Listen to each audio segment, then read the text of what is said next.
Stories are prowling like a roaring lion. My name is Osademebi, and every week I will tell you a short story written by a Nigerian writer or author. That's the long and short of it. So without much ado, this week's story is by Grace Ogbe, and it's the first part of the story titled Jessica's Scam. Listen in next week for the concluding part. My eyes were still teary from the movie I had just finished when I felt the need to pee. I checked the time on my phone. It was 11:15 p.m. Yawning, I dragged my sore limbs and twitching eyes out of bed while I simultaneously shut my laptop and dumped it on the other side of the bed, which also held every item I was too lazy to put away. The bathroom was warm. Clearly, the fan can't afford the distance from my room down here. I almost opened the windows but decided against it, not with the rising incidence of theft in the area. The toilet seat still bore remnants of the steam of my big ass from where I sat earlier. I felt a smile tugging at my lips. The type of sly smile you have when you live alone and know that you can do whatever the hell you want. My reflection in the mirror, though, looked nothing of the sort. With many streaks of dried tears running down my cheeks, I looked like I had been whipped like a child and not given any sorry or biscuit afterwards. Blame it on the overly emotional movie. I felt like snorting and chuckling at the same time. The cold water against my face was a welcome relief, and by the time I got back to the bed, I didn't feel so sleepy anymore. But instead of just going to bed all the same, I grabbed my phone and turned on the cellular data. Satisfied with the numerous notifications plopping into my phone, I propped against my pillow and began scrolling. I got a notification from Facebook Messenger. It was from a familiar name on my friends list. A guy who frequently engages with my posts and was usually generous with compliments. Out of my throng of admirers, he was the only one that would slide into my inbox at random to pour out his heart concerning how he enjoys being friends with me on Facebook. I remember thinking to myself one time that if this guy just wants to ask me out, he may as well just get on with it already because this attention was starting to creep me out. This slight instinct should have been my warning caution. Anyway, here was what his text read. Hi, Jessica. Hope you're fine.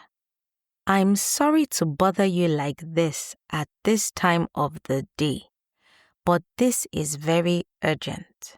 And to be honest, I ran out of options on who to turn to. I wish I had another alternative, but I am in a tight corner right now. My sister is being hospitalized as we speak. Actually, dying. And my mom is the only one there with her. She doesn't have enough cash for the bills at the hospital. As you know, I am not in the country. Side note, he had never mentioned this before. And all my efforts of doing an instant transfer to them has failed. And my only way to get access to the bank so I can make an international transfer is until tomorrow, because it is past midnight already. My sister is an emergency right now as I speak to you, and they want a down payment before they can begin anything. She was shot by armed robbers earlier. Please, I need your help badly. I checked to see his status. He was active. As I was about to start typing, so sorry, He sent a photo. Lo and behold, it was a photo of his sister lying on the hospital bed with what looked like oxygen, and there was blood on her clothes. I gasped in shock. I wanted to ask how it happened, but I knew this was not the time. He was typing again. The doctors said she needs a surgery as the bullet hit her badly, and they need a down payment of 50,000 naira to begin. His sister looked so beautiful and innocent. How could people be this mean? He was still typing. She and my mom are all I have in this world. I can't lose her. Please help me. I will send the money over to you first thing tomorrow morning using MoneyGram. For a fleeting moment, I felt in my gut that he may be lying. But then I thought of the innocent girl's face in the picture. Okay, I typed. But you have to please pay me back, as it's supposed to be my money for my school fees. Of course I will, he swore. He sent an account number to me, and true to what he said, she was his mom, as they bore the same surname. Again, I ignored the subtle suspicions prodding at my stomach. I went on to make the transfer to his mom, convincing myself that I was saving a life. He confirmed receipt from his mom and thanked me, then asked me to please speak to his mom as she wanted to thank me. I told him it's okay, but he said that she insisted. So I gave him my phone number. Soon enough, I received a call from an unknown number. It was now past midnight. Yawning with droopy eyes, I picked. Hello? An old woman's voice reverberated at the other end. She had a thick Igbo accent. She began to thank me profusely and showered me with lots of prayers, calling me her daughter all the while. If I had any doubts, they were all dispelled now because, this was really his mom, right? Little did I know. I went to bed grinning wide and feeling like a humanitarian.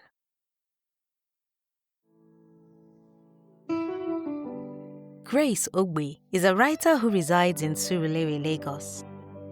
She is a creative writer and editor who works both as a freelance and as a marketing associate in her 9-to-5. You can read more of her work on Medium at Grace Okoliko and connect with her on Instagram at Grace Ogbe and on Facebook at Grace Amina Ogbe. Details and links will be in the episode description. If you've got a story you would like to be featured on this podcast, or a published book you want to make into an audiobook, I would love to hear from you.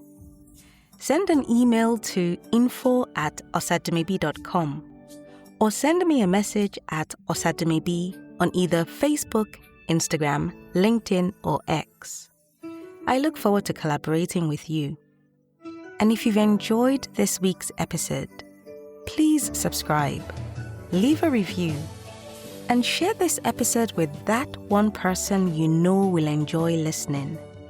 Tell them that stories are a good escape for a few minutes each week.